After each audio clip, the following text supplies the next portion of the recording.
We're going to take a little look at CBA's fixed rates and what's going on in the property market when it comes to investment mortgages. My name's Luke. I talk all things real estate, renovating, and financial freedom on the channel. Drop a like on this video and subscribe down below. And let's dive into talking about home loans. As you can see here on screen, CBA are offering 4.99% at the moment, principal and interest rates locked in for a 4-year term, with a comparison rate of 5.7%. Now, this is bringing a little stability to the interest rate market as people are forecasting what's going on with the RBA and that the RBA is likely to stop around a 2.5% or a 3% cash rate. The banks are very smart when it comes to using a whole host of economists to come up with these interest rates and to come up with these fixed terms. So let's take a look at what's going on in the 1, 2, 3, 4 and 5-year markets for fixed interest rates at CBA, Australia's biggest bank.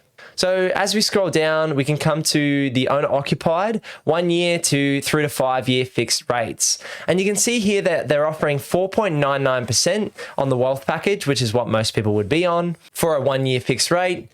5.79 for 2 years, 6.39 for 3 years, 5% for 4 years, and 6.69 for 5 years. Now, what this tells me is CBA is trying to lock as many customers in at that 5% fixed rate. The bank's essentially betting that they're going to be better off as a bank, locking people in at 5% for the next 4 years. Now, I don't claim to be an economist or to be super smart in terms of cash rates and what's going on in the economy as a whole.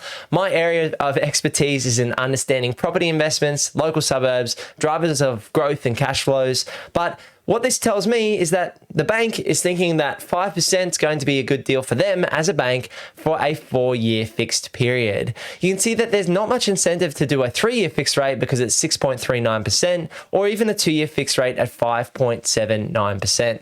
Now, I jumped over to another page looking at variable interest rates, and I thought it would be a great point of comparison, comparing what's going on in the fixed rate market for CBA to what they're offering on those variable interest rates. So if you've got a lower LVR, you can still access an interest rate under 4%, 3.8% or 3.9% at this point in time. But most Aussies is going to be around that 80% LVR, and the current rate is around that 4.75%. I can tell you that I'm on a 4.4% rate with CBA on a variable interest rate at the moment, and that's probably going to go up towards the 5% mark as the rates continue to rise, with the Reserve Bank making those changes and expected to make those changes over the coming months with the cash rate. So the other rates they've got here are showing that the standard rate is 6.3%. Now, the standard rate is no use on CBA's website.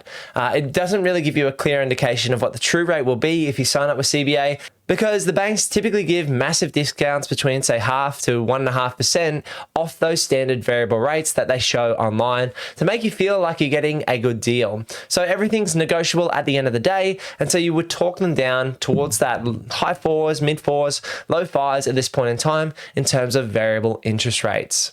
What this means is variable interest rates are below the fixed interest rate market at this point in time.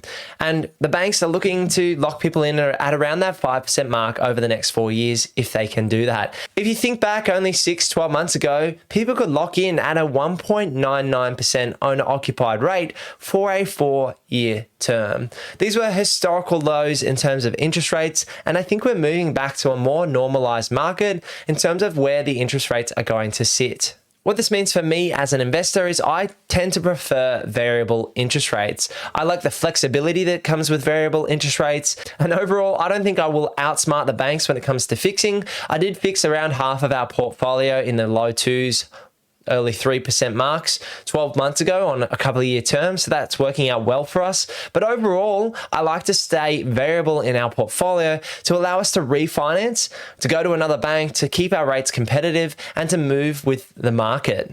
When you're looking at your cash flows for your property investments, you should be adding a buffer. The banks will use a 3% buffer at this point in time, but for me, I want to run what's worst case scenario. What if our interest rates were 10% across the portfolio, principal and interest? How would we manage the repayments, and how strong are our cash flows? There will be a breaking point at a certain interest rate on principal and interest, so you've got to work out Well, what level of stress testing can you do? Can you do some sensitivity analysis in your portfolio and really understand how comfortable you are with debt? For me, I'm comfortable with the debt because our portfolio is largely based around good debt. Of course, your own home is typically considered bad debt, but the majority of our property portfolio, the $5 million of property that we own and control, is largely based on good debt. That means the debt is tax deductible and those properties are bringing us in passive income each month.